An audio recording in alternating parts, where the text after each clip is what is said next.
Magandang hapon sa inyo ang lahat mga idol. Panibagong araw naman tayo ngayon. I-update ko pala kayo mga idol dun sa nagkasakit kong baby stag, ay yung nagtatay-tay ng dugo.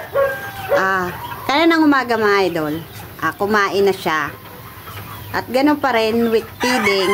Tapos, nakita kong kanina umaga, normal na yung tae niya. At napaka-effective yung binigay ko na gamot na antibiotic, yung powder. Ganon lang mga idol pag ang ating mga alaga at napansin nyo na may something at kunin nyo na at ilagay dito sa kawayan. Kasi yung aking baby stag, uminom nung nagvideo ako, tapos nung kahapon pinainom ko ulit. 3 times a day ko mga idol pinainom. Uminom naman siya at hindi naman siya matamlay at kaya-kaya niya yung masamang pakiramdam niya. At ayan mga idol, at katatapos ko lang kasi mga idol mag-spray at nag-spray din tayo at hindi tayo nakapag-video kasi walang taghawak na cellphone.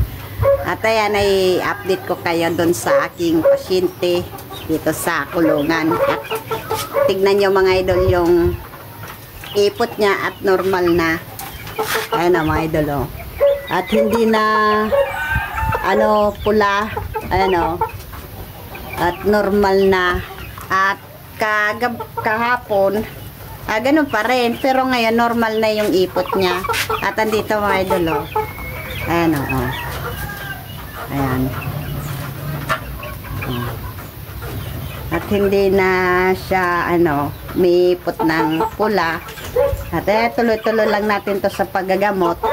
Bale kahapon to nag-umpisa, di 2 days na.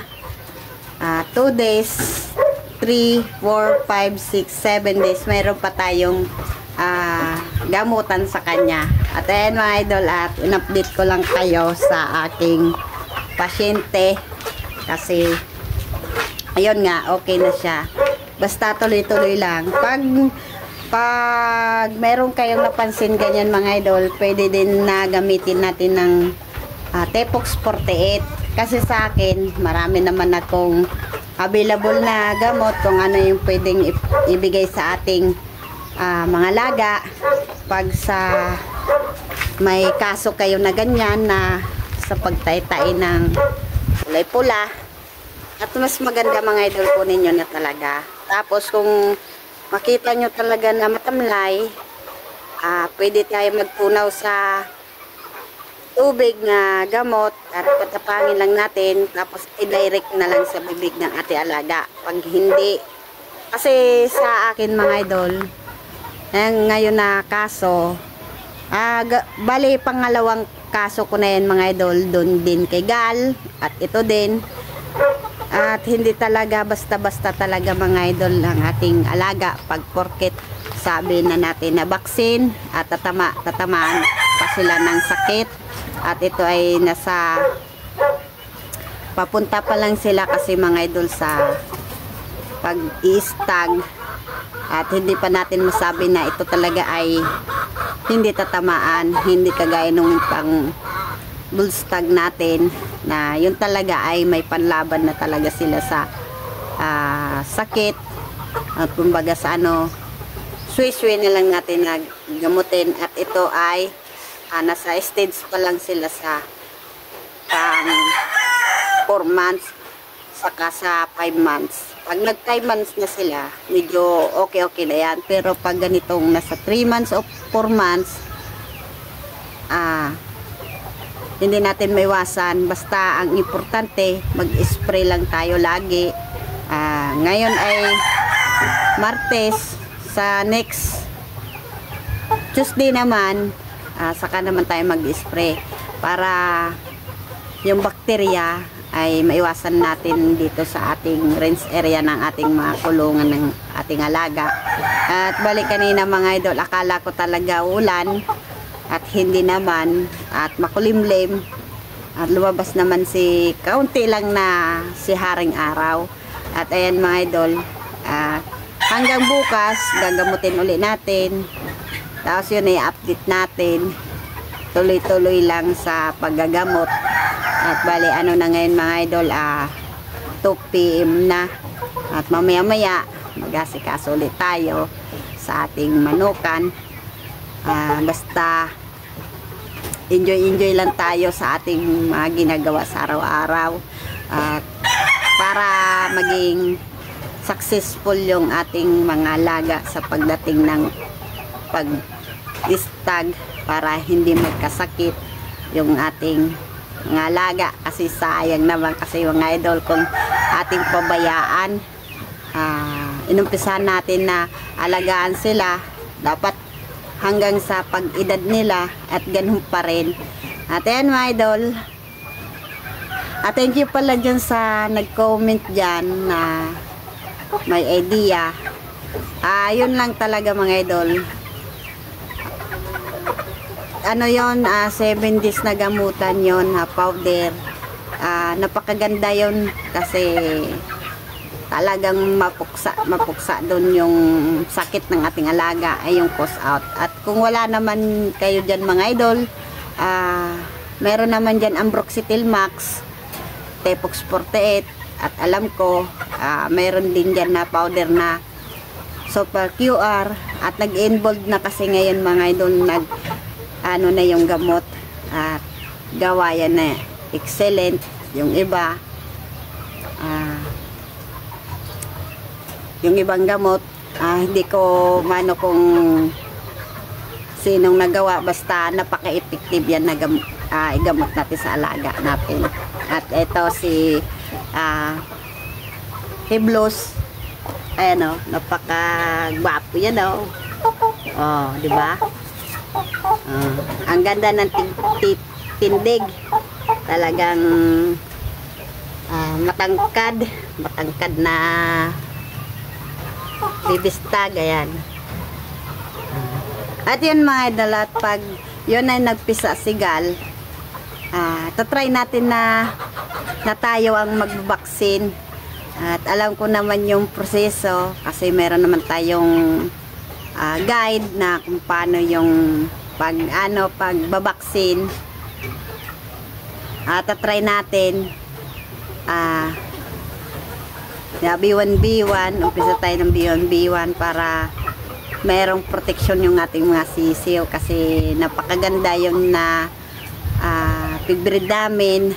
Pag nagbe-breed kasi kami mga idol, 3/4 na 3/4 o ano, basta tungkol sa back to nanay, tapos back to yung anak, back to nanay, tapos yung tatay, back to kapatid, ganyan. Hindi ko mano mga idol. Basta ganyan kami nagbe-breed mga idol. Ganun lang na back to back. Kaya nakita nyo naman mga idol, napakaganda yung aking mga pasisiw. At siyempre sa ganitong kadami, ngayon ko lang na experience mga idol na yung simulan nung nagpapisa kami nung January, tapos hanggang ngayon nga pag-uwi ni Kalbo, at napakaganda at maganda din sa gastos. At napakagastos. Ganyan lang talaga yan mga idol ang buhay natin. Kung ano yung sinimulan natin na halimbawa tinanim, di mayroon din tayong aanihin. Kaya yun mga idol, hanggang dito na lang, at magandang hapon, at marami na tayong paki-subscribe naman dyan yung aking munting channel, at pindutin nyo lang ang bell button, at para lagi kayong update sa aking video. At magandang hapon sa inyong lahat. At anito mga idol, kahit ganito lang yung aking munting backyard, at pagkita nyo naman pagising nyo sa umaga, ito yung bahay ko, tapos bababa, pagkagising nyo, i-check nyo agad yung inyong alaga, at kape-kape muna. At kung may mapansin tayo na something, at masdan natin kung ano ba yung masamang pakiramdam o ano, basta makikita natin yan sa kilos ng ating mga alaga. Kaya kunin na natin pag nakita natin na may something at dito na tayo.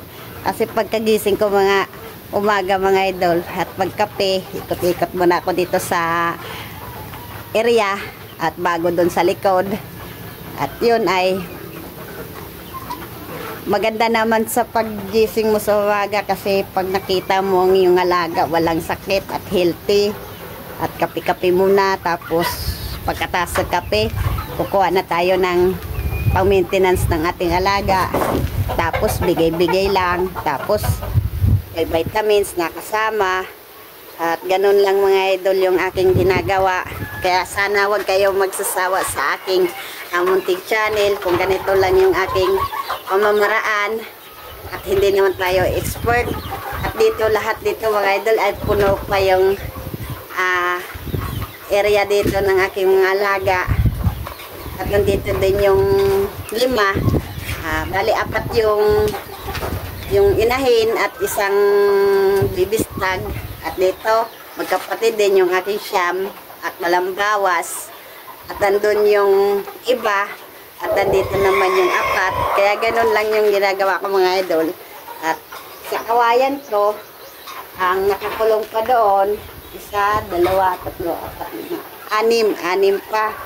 Kaya pag kapadala ni Boss Kalbo at mayroon na naman tayong panibagong 3x3 at tayo na lang ang adjust kung saan natin nilalagay kasi napaka-importante ang ating alaga. Nasa area na sila sa lupa para makapag-kayas-kayas at magkapag-exercise para ma-immune na siya dito sa area para yung balahibo niya kasi ayan, kailangan din ng ating alaga na may naarawan at doon kasi sa kawayan at hindi naarawan at dandyan din yun yung pamumutla at hindi kagaya dito sa lupa, talagang may immune na siya dito kahit umulan, umaraw, at least may ano siya, may panlaban siya sa immune system o kung ano pa man. Pero kung ibababa natin, ang maganda mga idol, mag-bacteria flushing tayo. Kasi ang ginagawa ko dito, pag nag-bacteria flushing ako, 2 days. Tapos, plain water at next, vitamins. Ayun yung vitamins, yung Progency. Gawa ni Excellent at napakaganda yun mga idol. At lalo na namumula-mula yung mukha ng ating alaga at makikita nyo ay healthy. Ayan, si Blues. Ayan. Kaya hanggang dito na lang. Bye-bye! At thank you!